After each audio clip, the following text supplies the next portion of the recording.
It's pretty simple. There are 9 sort of rules that I sort of discovered after 35 years of rock climbing. Most of them are pretty basic. Number 1, don't let go. I mean, very sure success method. But really, truly, often you think about letting go way before your body does. So hang in there, and you come up with some pretty peculiar solutions. Number 2, hesitation is bad. This is a friction climb up in Tuolumne Meadows in the Yosemite High Country. And friction climbing doesn't have any sort of hard positive edges. It's sort of, you're climbing on little dimples and nubbins in the rock. The most friction you have is when you first put your hand or your foot on the rock. And then from that point on, you're basically falling. So momentum is good. Don't stop. Rule number 3. Have a plan. This is a climb called the Naked Edge in El Dorado Canyon outside of Boulder. This climber is on the last pitch of it. He's actually right about where I fell. And there's about 1,000 feet of air below him. And all the hard pitches are actually below him. And so often what happens is you're planning so hard for, like, how do I get through the hardest part? How do I get through the hardest part? And then what happens? You get to the last pitch, it's easy, and you're completely flamed out. Don't do it. You have to plan ahead to get to the top, but you also can't forget that each individual move you have to be able to complete.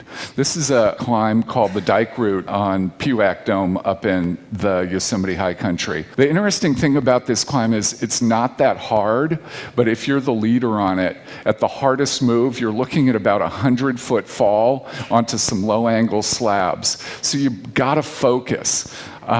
You don't want to stop in the middle like Coleridge's Kubla Khan. You got to keep going. Rule number 5, know how to rest. It's amazing. The best climbers are the ones that in the most extreme situations can get their bodies into some position where they can rest, regroup, calm themselves, focus, and keep going.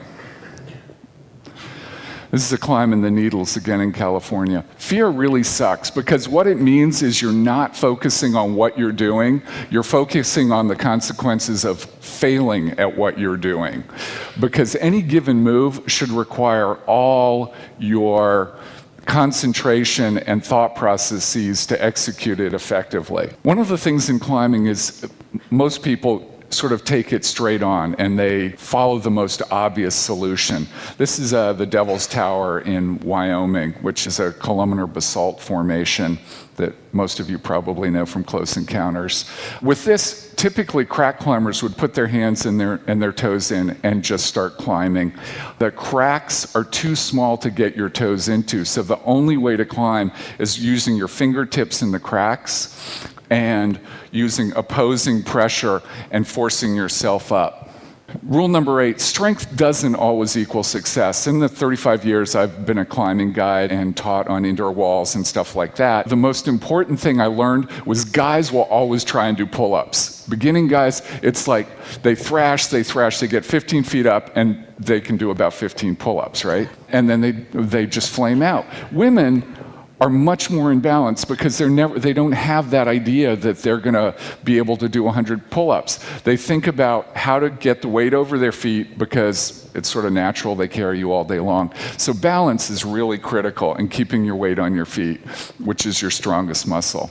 And then, of course, there's rule number 9. I came up with rule number 9 after I actually didn't plan for a fall and went about 40 feet and cracked a rib. Once you get to that point where you know it's going to happen, you need to start thinking about how you're going to let go, because that's the critical piece of not getting hurt. How you're going to fall onto the rope, or if you're climbing without a rope, fall to a place where you can actually control the fall.